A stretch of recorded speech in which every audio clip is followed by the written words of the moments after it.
अस्सलाम वालेकुम। ओके। अच्छा, आप मैंने उस दिन बताया था कि हम ना शूट टिप ग्राफ्टिंग के ऊपर काम करेंगे। What is a shoot tip grafting? ये होती क्या है, इसकी एप्लीकेशंस क्या हैं, ये करते कैसे हैं, इसका फायदा भी है कोई कि नहीं, इसके अंदर टिश्यू कल्चर कहाँ इन्वॉल्व रहा है। जरा कोई भी काम हम जो अगर टिश्यू कल्चर के अंदर करेंगे तो उसके अंदर कहीं ना कहीं टिश्यू कल्चर का इन्वॉल्व होना लाजमी है। ठीक है। तो ये जो है, वो कोई है इस तरह की। Okay. Individual shoot tip grafting is a miniature grafting which involves grafting a minute tip on 2 weeks old seedling rootstock performed under aseptic condition। क्या मतलब समझ आई इससे? इट मीन हमने सिट्रस के सीड लेने हैं। तो आपने क्या लेने हैं? सिट्रस के सीड लेने हैं। उसको इन विट्रो एमएस मीडिया के ऊपर आपने उसको ग्रो करना है। ग्रो करने के बाद फिर आपने 2 वीक हो जाए जब हो जाए 2 वीक ऑफ सीड जर्मिनेशन। फर्ज किया, अब रूट स्टॉक क्या होती है और साइन क्या होती है, इसमें फर्क है आपको आइडिया?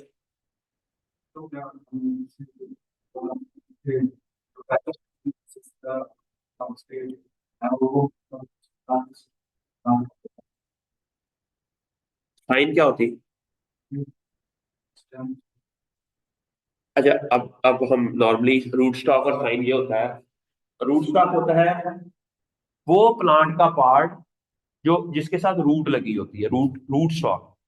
साइन स्टॉक वो होती है जो ऊपर वाला पार्ट होता है। हम दो प्लांट लेते हैं, उनको आपस में ज्वाइन कर लेते हैं, उसे कहते हैं ग्राफ्टिंग। पता है ग्राफ्टिंग?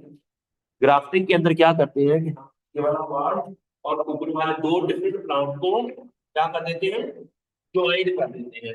और ये हमारे पास एक प्लांट है और दूसरा प्लांट है, उनको आपस में। अच्छा, ऐसा क्यों करते हैं? पहला क्वेश्चन ये है कि why we prefer grafting over other things. Grafting और किन किन क्रॉप के अंदर हम ग्राफ्टिंग करते हैं?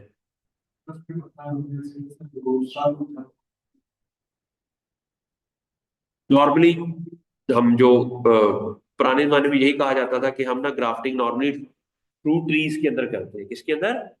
जो जिसकी हमने बहुत अरसा तक हमने। अच्छा, अब ये जो ग्राफ्टिंग के लिए जो होता है ना, एक्चुअली समटाइम ऐसा होता है कि जो आपकी साइंस स्टॉक होती है ना, वो हाई यील्डिंग तो होती है। साइंस स्टॉक जो है हाई यील्डिंग तो होती है, लेकिन वो ना डिजीज रेजिस्टेंट नहीं होती। क्या नहीं होती? डिजीज एंड ड्राउट रेजिस्टेंट नहीं होती। समझ आ गई? वो क्या होती है? डिजीज एंड ड्राउट रेजिस्टेंट नहीं होती, लेकिन वो हाई यील्डिंग होती है। अच्छा, नॉर्मली जितनी भी डिजीजेस आती है प्लांट के अंदर, उनमें से काफी हद तक डिजीजेस ना। जी जी, आधा घंटा, आधा घंटा, अभी आ रहे हैं बच्चे। ओके। अब है कि हमारे पास जो डिजीज है वो क्या कह रहे हैं कि ज्यादातर रूट से आती है, जिस तरह रूट बॉर्न डिजीजेस होती है, फंगस। ठीक है। क्या है? रूट बॉर्न डिजीजेज जो है वो कहाँ से आती है? रूट से आती है। कहाँ से आती है? रूट से आती है। ठीक है। अच्छा, अब रूट्स के अंदर अगर हमारी साइन तकड़ी नहीं है, हमारी साइन जो है, अगर हमारा प्लांट वो बहुत ज्यादा ससेप्टिबल है, तो रूट्स सॉइल से जितनी भी डिजीजेज आएंगी वो प्लांट के अंदर चली जाएगी और उससे प्लांट के अंदर क्या आ जाएगी? डिजीज आ जाएगी। लेकिन अगर हमारे पास रूट स्टॉक अच्छी हो, नीचे वाला पार्ट जो है ना प्लांट का, वो अच्छा हो, वो तकड़ा हो, फौज अच्छी हो, तो वो डिजीजेस ऊपर ट्रांसमिट नहीं होती। तो इसलिए हम नॉर्मली क्राफ्टिंग करते हैं ताकि दो डिफरेंट प्लांट को आपस में ज्वाइन कर देते हैं, ताकि क्या हो? डिजीजेस ट्रांसमिट ना हो। ठीक है। ऊपर वाला पार्ट क्योंकि बहुत ज्यादा हाई यील्डिंग होता है, तो इसलिए ऊपर वाले पार्ट से यील्ड अच्छी आ जाती है, क्योंकि नीचे से डिजीज नहीं आती। ये ऊपर सिर्फ नीचे से सिर्फ न्यूट्रिएंट्स और अच्छी चीजें आ रही होती हैं और ऊपर वाला प्लांट उसको। अच्छा, लेकिन ये नॉर्मली पुराने वक्तों में अभी तक लोग ग्राफ्टिंग करते थे नर्सरी के अंदर। ठीक है। ग्राफ्टिंग के अंदर क्या होता है कि एक प्लांट है ना कट दिया, इसकी रूट शूट है, रूट्स है, लीव्स भी है। फिर दूसरा प्लांट है, उसकी भी रूट्स भी है और लीव्स भी है। अब हमने यहाँ पर इसको कट किया, ये ऊपर वाला पार्ट, इसका भी यहाँ पर कट किया और ये पार्ट यहाँ ज्वाइन कर दिया, इसे कहते हैं ग्राफ्टिंग। लेकिन नर्सरी के अंदर जब हम कट करते हैं ना, नॉर्मली बहुत सारी ऐसी डिजीजेज हैं जो हाईली सैनिटेशन कंडीशन ना होने की वजह से वो ट्रांसफर हो जाती है।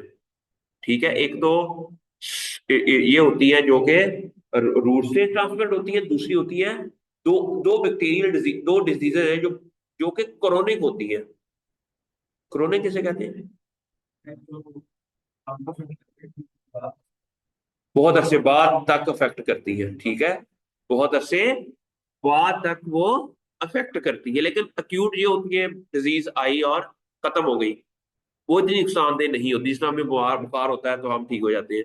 लेकिन अगर कोई ऐसी बीमारी हो जिस तरह कैंसर हो या कोई और इस तरह की बीमारी हो जो कि बहुत अरसा के बाद अपीयर हो, वो जब अपीयर होती है उसने पूरे बॉडी को तबाह बर्बाद कर चुकी होती है। ऐसी कहते हैं डिजीजेस को, हम क्या कहते हैं? Chronic diseases. इसे क्या कहते हैं? Chronic diseases. समझ आ गई आपको? अच्छा, अब ये काम हम सारा काम करेंगे इन विट्रो। कहाँ? ये काम जो सारा ग्राफ्टिंग का काम करेंगे उसके अंदर हम साइंस स्टॉक भी और रूट स्टॉक भी दोनों हम उसके सीड से सो करेंगे और दोनों को इन विट्रो ग्राफ्ट करेंगे। लेकिन इसके अंदर कहा है कि शूट टिप ग्राफ्टिंग। इस ग्राफ्टिंग का नाम क्या है? Shoot tip grafting. फर्ज किया ये शूट है ना, इसके ऊपर थोड़ा सा कट लगा के इसमें से कोई बड ली या टिप ली, वो इधर जाके इसको क्या कर दिया, इसे कहते हैं शूट टिप ग्राफ्टिंग। इसे क्या कहते हैं? Shoot tip grafting. ठीक है। और ये सारा काम हम कहाँ करते हैं? In vitro. ये काम कहाँ करते हैं? In vitro. अब ये जो गाइडलाइंस है ये दी हुई है डिफरेंट पेपर्स के अंदर कि अच्छा, जो आपकी शूट टिप होती है ना वो सिर्फ 0.1 to 0.3 मिलीमीटर, आपने साइन वाली साइन की जो टिप है ना वो सिर्फ कितनी लेनी है? 0.1 से 0.3 मिलीमीटर है। और 2 week oats root stock seedling, जो रूट स्टॉक सीडलिंग है वो सिर्फ 2 वीक्स की होनी चाहिए।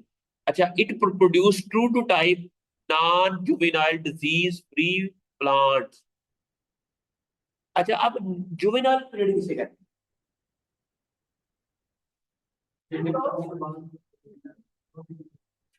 Before reproductive.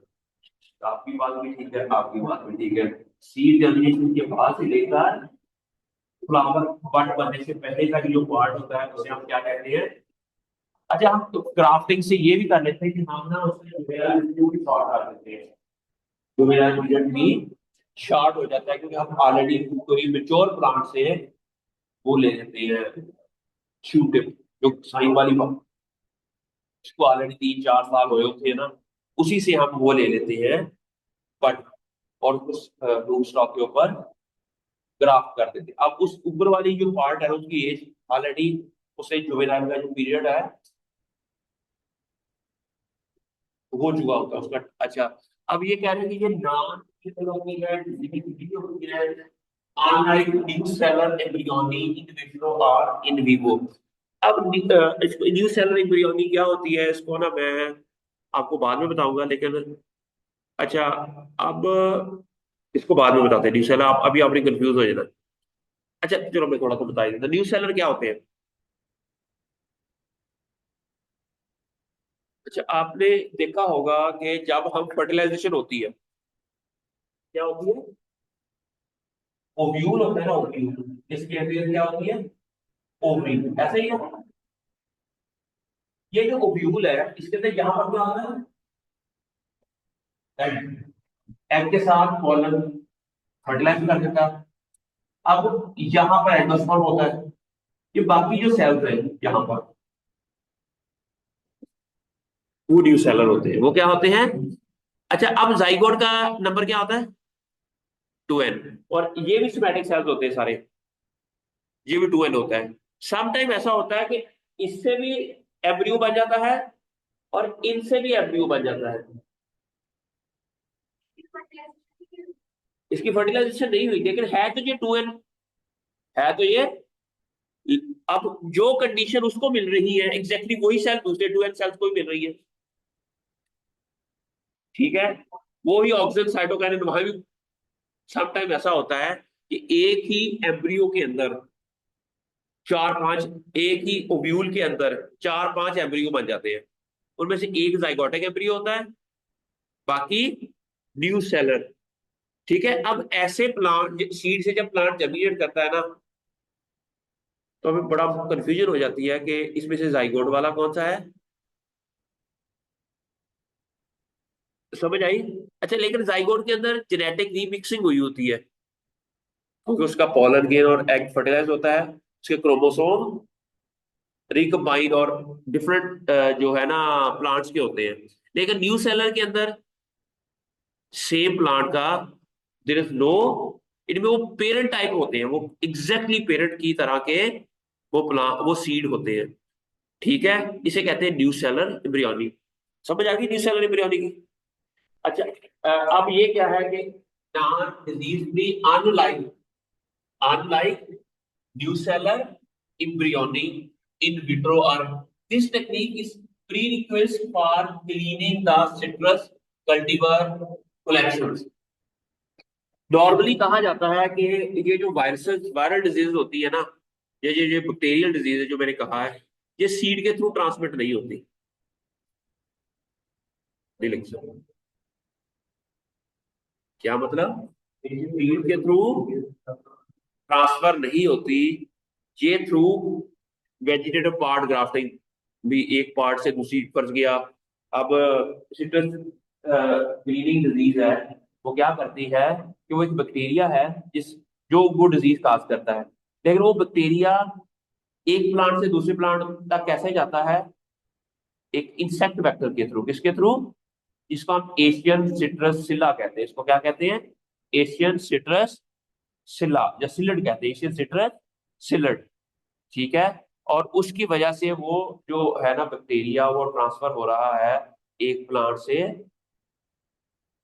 समझ आ गई आपको? अच्छा, लेकिन ये सीड के थ्रू ट्रांसमिट नहीं होते, इसलिए जब हम सीड के थ्रू रूट स्टॉक को कल्चर करते हैं तो हमारे पास काफी हद तक ये समझ आ जाती है कि हमारे जो डिजीजेज हैं वो ट्रांसमिट नहीं होंगे।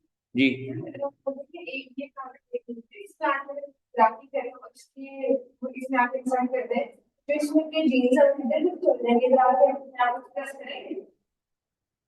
This is a very good question. क्या जीन साइन वाले और मिक्स होंगे? मिक्स तो नहीं होंगे ज़ाहिर है। ऊपर वाला पार्ट ऊपर रहेगा, नीचे वाला पार्ट नीचे रहेगा। क्या अगर कोई प्रोटीन ऊपर बनती है, अगर कोई प्रोटीन जो है वो ऊपर वाले पार्ट में बनती है, तो क्या वो नीचे जाएगी? जी बस।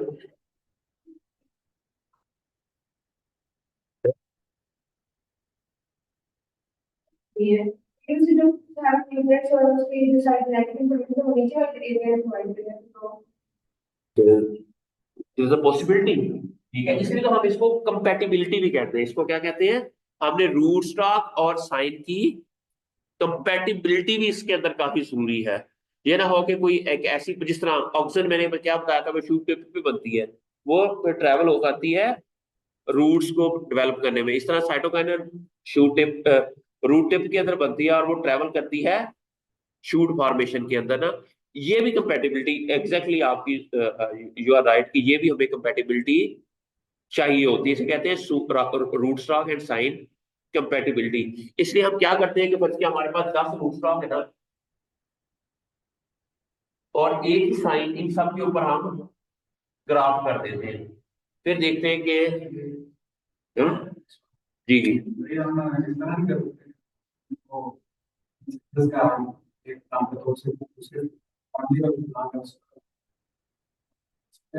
इस तरह की मतलब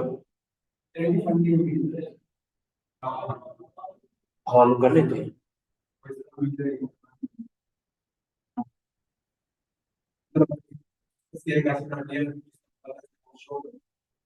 हाँ, उसको कर देंगे। ठीक है। इसकी स्क्रीनिंग है ना, जितनी भी रिसर्च हो रही है इसके अंदर, वो रूट स्टॉक की स्क्रीनिंग के ऊपर हो रही है। जितनी भी रिसर्च हो रही है वो रूट स्टॉक ज्यादा, जो सिट्रस के अंदर रिसर्च होती है ना इम्प्रूवमेंट के ऊपर, वो रूट स्टॉक की इम्प्रूवमेंट में लोग काम करते हैं। ब्रीडिंग करनी है या कोई जेनेटिक इंजीनियरिंग करनी है या कोई इम्प्रूवमेंट करनी है ना, तो ये यही उनकी खास होती है कि आपकी रूट स्टॉक जो है वो इम्प्रूव हो जाए। अब कंपेटिबिलिटी का होना लाजमी है, समझ आ गई। और रूट स्टॉक और साइन का आपस में ग्राफ होना भी लाजमी है। तो ये सारी वो सारी डिफरेंट कंडीशंस है जिसको हमने फुलफिल करना है, तब जाकर हमारी वो ये एक्चुअली यही अब आप लोगों को बताना है कि आपने रिसर्च कैसे करनी। ये सारे जो आपके क्वेश्चन के आंसर है ना, ये उसी टाइम पॉसिबल है कि लोगों ने इस, अगर किसी ने ये क्वेश्चन रेज किया होगा इस तरह भी आपने किया है, फिर लोगों ने देखा होगा आप इसका क्वेश्चन का आंसर कैसे ढूंढा जाए। क्या ऊपर से जो वाले जो प्रोटीन है जीन्स है वो नीचे वाले जीन रूट स्टार के जीन्स को इन्फ्लुएंस करते हैं। जिस तरह रूट, अच्छा, उसके लिए एक एक्सपेरिमेंट किया गया था। पर एक था लॉन्ग डे प्लांट, एक था शॉर्ट डे प्लांट। एक था लॉन्ग डे प्लांट, एक था, पर जब ऊपर हमने लॉन्ग डे, ठीक है, और नीचे हमने शॉर्ट डे वाला प्लांट रख दिया। अब हमने क्या किया कि आपने इस तरह का एक बॉक्स बनाया कि यहां पर शॉर्ट डे हो, ठीक है, और इधर लॉन्ग डे हो, या पूरा शॉर्ट डे हो, ठीक है। फ्लावरिंग आनी है ऊपर वाले, ऊपर वाला लॉन्ग डे है, नीचे शॉर्ट डे है। लेकिन हमने फ्लावरिंग आनी है वो लॉन्ग डे वाले प्लांट में। लेकिन ज़ाहिर लॉन्ग डे वाला प्लांट कब फ्लावर करेगा, जब लॉन्ग डे होंगे। लेकिन हमने शॉर्ट डे कर दिया, हमने क्या कर दिया, शॉर्ट डे कर दिया। जब हमने शॉर्ट डे किया तो नीचे ज़ाहिर वो केमिकल प्रोड्यूस हो गए जिसने फ्लावरिंग करनी थी, जिन्होंने, अब ये नीचे से वो केमिकल ट्रांसफर होकर ऊपर गया और ऊपर भी फ्लावरिंग आ गई। अगर इस तरह हो जाए, हालांकि ऊपर लॉन्ग डे वाला प्लांट है नीचे, और इस पूरे को हमने शॉर्ट डे पे रख दिया, अगर फ्लावरिंग आ जाती है, इट मींस दैट वो लॉन्ग डे के अंदर वो फ्लोरिजन हार्मोन बना होगा, और वो फ्लोरिजन हार्मोन जहां से फ्लोइंग के थ्रू ट्रांसमिट हुआ होगा और ऊपर जाकर उसने फ्लावर बड बना दिया होगा। ठीक है। अब बाद में पता चला कि ये किसके थ्रू ट्रांसमिट होता है। बाद में पता चला कि फर्स्ट किया हमारे पास, अब ये सारे पौधा जो है ना, ऊपर लॉन्ग डे नीचे शॉर्ट डे है, ये सारा हमने रखा हुआ है। उसमें से सिर्फ एक लीफ है जो हमने ये शॉर्ट डे वाला लिखा है, और ये शॉर्ट डे इसको दिया हुआ है। जब हमने कोई वायरस है यहाँ पर रखा, अब ये वायरस कैसे ऊपर तक जाएगा, अगर हमने ये मालूम करना है तो क्या करेंगे। पर जहां पर वायरस को नकुलम दिया, अब हमने ये मालूम करना है कि ये अगर डिजीज ऊपर आती है, हमने वायरस को रेकुलेट इधर किया है, लेकिन अगर डिजीज ऊपर आए, what does it mean, it mean ये वायरस जहां से भी ट्रांसफर हो रहा है। ठीक है। हमने क्या किया, एक पौधे को वायरस का अटैक करवाया, ऊपर डिजीज आ गई, और हमने हमने क्या किया कि वो आपकी जो होता है ना स्टेम, उसका बाहर वाला पार्ट फ्लोइम होता है, अंदर वाला जाइलम होता है। हमने ना जाइलम रहने दिया, थोड़ा सा दरमियान में फ्लोइम कट कर दिया। समझ बात, एक टाइम उतार के लाना। ठीक है। हमने क्या करना है कि बाहर वाला जो पार्ट है ना, वो हमने रिमूव कर दिया, अंदर वाला जो जाइलम था वो रखा। फिर हमने इधर डिजीज करवाई, और अगर ऊपर डिजीज नहीं आती, मैं अभी बताता हूँ वो कैसे हमने रिमूव किया। अब अगर हमने वो बाहर वाला पार्ट जो फ्लोइंग वाला पार्ट है वो रिमूव कर दे, और अंदर वाला जाइलम वाला पार्ट रहने दे, ठीक है। अब ये है ना, फर्स्ट किया हमारे पास ये वाला ऊपर वाला जो पार्ट है ना, इसको हम रिमूव कर दें, या फिर यहाँ पे इस पौधे को, और इस लीफ को हमने नकलन दिया है, ठीक है। और इसका ऊपर वाला पार्ट सिर्फ हमने थोड़ी सी एक जगह से जो ऊपर वाला पार्ट है थोड़ा सा पील आउट कर दिया, बस नीचे वाला पार्ट रहा। अगर इसको हमने डिजीज दी और यहाँ पर डिजीज आ गई, इट मींस दैट ये साहिल के थ्रू वायरस ट्रांसमिट हो रहा है। लेकिन अगर डिजीज नहीं आती, इट मीन ये फ्लोएम के थ्रू, ये सादे से एक्सपेरिमेंट है जिसके थ्रू हम ये मालूम कर सकते हैं कि ऊपर से नीचे भी जाता है या नीचे से और इसके थ्रू जाता है, वायरल के थ्रू जाता है या फ्लोएम के थ्रू जाता है, ठीक है। ये वो कहानियां हैं, बड़ी आसानी से ये एक्सपेरिमेंट हुआ ना। फिर हम देखेंगे कि अगर रूट स्टॉक के अंदर कोई चीज हमने, वो प्रोटीन है, वो जीन है, वो प्रत्येक जीन है वो उसके अंदर है ही नहीं है साइंस स्टॉक के अंदर, लेकिन वो अगर साइंस स्टॉक के किसी पार्ट में हमें वो जीन एक्सप्रेस मिल रहा है, उसकी प्रोटीन मिल रही है या उसका आरएनए मिल रहा है, तो इट मींस दैट ये ट्रांसमिट हुआ है फ्रॉम नीचे से ऊपर की तरफ। समझ आ रही है आपको? इस तरह हमारे पास ये काफी शॉर्ट शॉर्ट एक्सपेरिमेंटल एविडेंसेस हैं जिसके थ्रू हम ये सादे सादे एक्सपेरिमेंट से लोगों ने बड़े बड़े मसाइल हल किए, ठीक है। सादे सादे एक्सपेरिमेंट से बहुत बड़े बड़े मसाइल हल किए हैं, ठीक हो गया। अब ये है कि टूट टिप ग्राफ्टिंग के बारे में हम पढ़ रहे थे कि हम क्यों ग्राफ्टिंग करते हैं, उसके अंदर कुछ डिफरेंट क्वेश्चन रेज हुए तो हमने उसके आंसर दे दिए।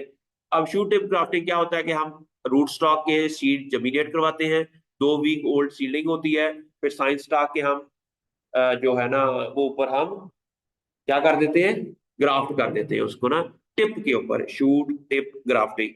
ये क्यों इंपॉर्टेंट है? इससे डिजीज फ्री प्लांट बनता है, लेस जुवेनाइल रिक्वायर्ड होता है प्लांट को, और इस तरह। अब ये देखें, ये है जहां पर हमने वो ग्राफ किया शूट टिप के ऊपर, जहां से नया लीफ निकला, और ये सारा का सारा। अच्छा, see absolutely there is no control where once the virus enter the plant, so except shoot tip grafting. So standard age type of roots are decided those are being and those calculated to improve the efficiency. इसके लिए हम optimise कर सकते हैं। Optimisation किसे कहते हैं? Minimum inputs. अब इन्होंने कहा कि हम अगर शूट टिप ग्राफ्टिंग को ज्यादा अच्छा तरीके से हमें बनाना है, तो उसके लिए हम जस्ट उसकी डिफरेंट कंसंट्रेशन अप्लाई करते हैं, जिससे मैक्सिमम शूटिंग ग्राफ्टिंग के बाद प्लांट सर्वाइव करेंगे। वो हम कंसंट्रेशन को बिल्ड करेंगे, वही कंसंट्रेशन हम फिर हम फार्मर्स को बताएंगे। आपने अगर आपको प्लांट की लैब बनानी है और उसके अंदर शूटिंग ग्राफ्टिंग करनी है, तो आप उसी कंसंट्रेशन को यूज करें। अच्छा, शुरू में जब अभी तक पता नहीं है कि कौन सी कंसंट्रेशन यूज करनी है, इसको कहते हैं प्लांट। जब हमने मालूम कर लिया कि ये कंसंट्रेशन अगर हो तो शूट के ग्राफ्टिंग करेंगे तो अच्छा रिजल्ट आएगा। लेकिन जब हमें मालूम हो गया कि ये चीज हो गई है, अब आपने उसको कमर्शियली वो पौधे ग्रो कर रहे हैं, बल्कि आपके पास आना आता है 300 पौधों का, आपके पास आता है 5000 पौधों का टिश्यू कल्चर के अंदर। अब आपने उसी मेथड के थ्रू आपने ऑप्टिमाइज किया हुआ है, उसके थ्रू एक पौधे ग्रो करने, उसे कहते हैं माइक्रोपॉपिंग। उसे क्या कहते हैं? उसे क्या कहते हैं? प्लांट टिश्यू कल्चर और माइक्रो प्रोपेगेशन है। तो प्लांट टिश्यू कल्चर एक रिसर्च बेस्ड काम है। आप रिसर्च करके एक प्लांट एक पौधे का टिश्यू कल्चर सिस्टम या रीजनरेशन सिस्टम को ऑप्टिमाइज करना है, ठीक है। लेकिन जब ऑप्टिमाइज हो जाए, फिर आपने उसको लार्ज स्केल के ऊपर प्रोड्यूस करना है, उसे हम क्या कहते हैं? Micro propagation. उसे क्या कहते हैं? Micro propagation. समझ आ रही है आपको? This is the difference. अब हर काम के लिए उसकी optimisation is very important. Two different grafting technique for commercial production of disease free planting material in citrus. This technological system कच्चा mother plant, indexing of the mother plant. Indexing का मतलब है उसको जैसे मालूम करना है उसके अंदर कोई वायरस तो नहीं है, कोई बैक्टीरिया तो नहीं है, कोई डिजीजेस तो नहीं है, उसको भी इंडेक्सिंग कहते हैं। उसे क्या कहते हैं? अच्छा, and shoot tip grafting in vitro index of micrograph, establishment of feed foundation mother block, and release of certified lead disease free planting stock, इसमें ये सारा काम हम करते हैं। ठीक है, फिर selection and indexing of listing criteria, इससे हमें ये भी पता चल जाता है कि हमारे पास जंप प्लाज्म, पीवीजी वालों, जंप प्लाज्म क्या होता है?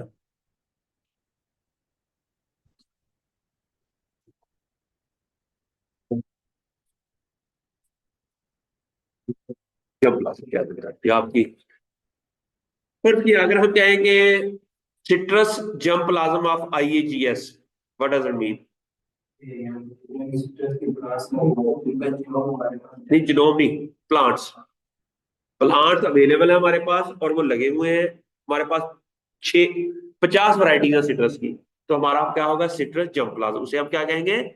Citrus jump plasm. आप आपने आप आइए जीएस, इस तरह सिट्रस जंप प्लाज्म आप सरगोदा सिट्रस रिसर्च इंस्टीट्यूट ना, समझ आ गई आपको? तो इस तरह करके हम सिट्रस का जंप प्लाज्म। अच्छा, अब हमने देखना है कि ये सारा जंप प्लाज्म हमने ना डिजीज फ्री करना है, ताकि हमारा एक सर्टिफाइड नर्सरी हो हम। ठीक है, अब ज़ाहिर है अगर हमारा एक रिसर्च इंस्टीट्यूट का ही जब प्लाज्म डिजीज फ्री नहीं होगा, तो आम फार्मर या आम ग्रोअर का कहाँ से हो सकता है? इट मीन हमारे पास एक ऐसा जंप प्लाज्म होना चाहिए जो कि सारे का सारा डिजीज फ्री हो। उसको हम शूट टिप ग्राफ्टिंग के थ्रू प्लांट को पहले प्रोड्यूस करें और उसको फिर प्लांट कर दें अपने इलाके में। तो हम कह सकेंगे कि ये जो पूरे का पूरा मदर ब्लॉक है ना, इसको हम मदर ब्लॉक कहते हैं। मदर का मतलब जहां से हमने फर्दर मल्टीप्लिकेशन करनी है।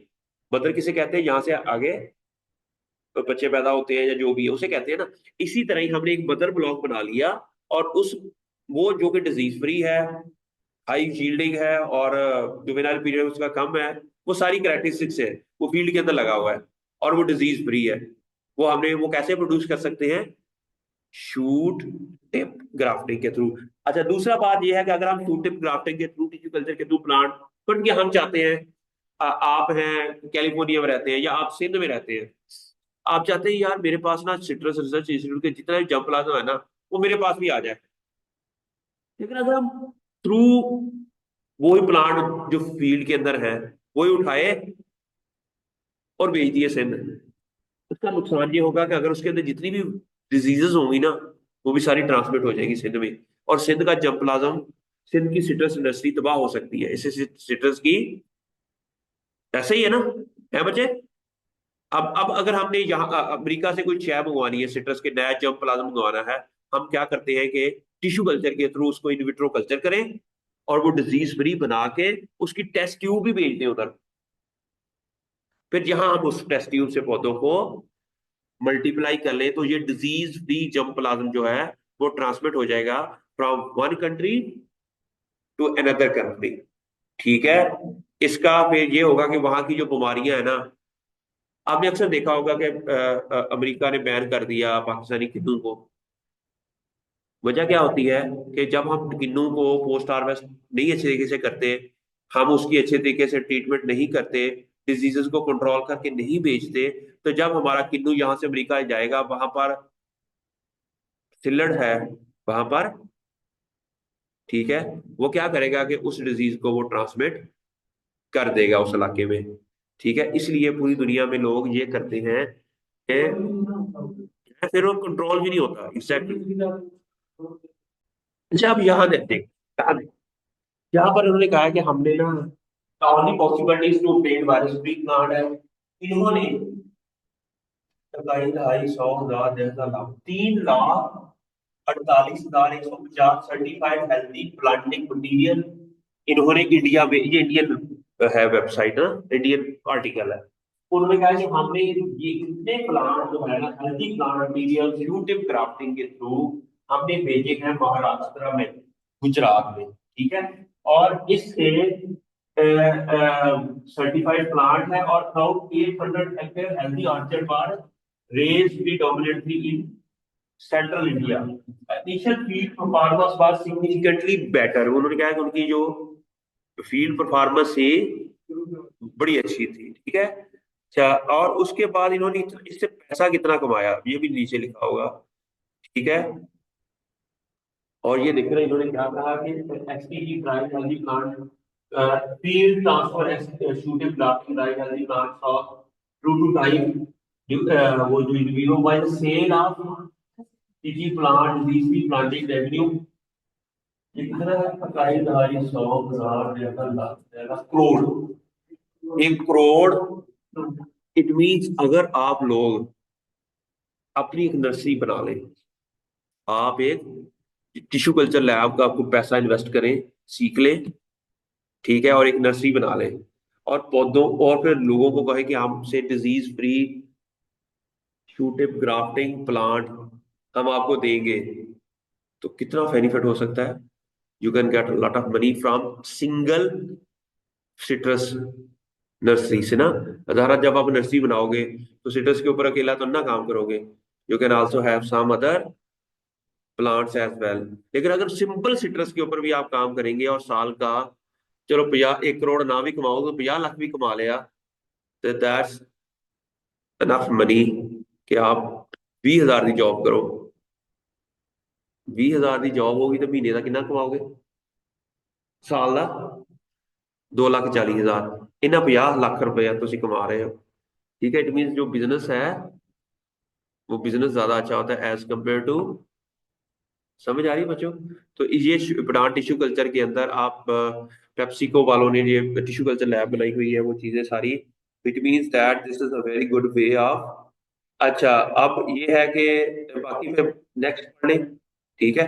तो जुमा हो गया, तो जुमा के हम तैयारी कर लें, होपफुली इंशाल्लाह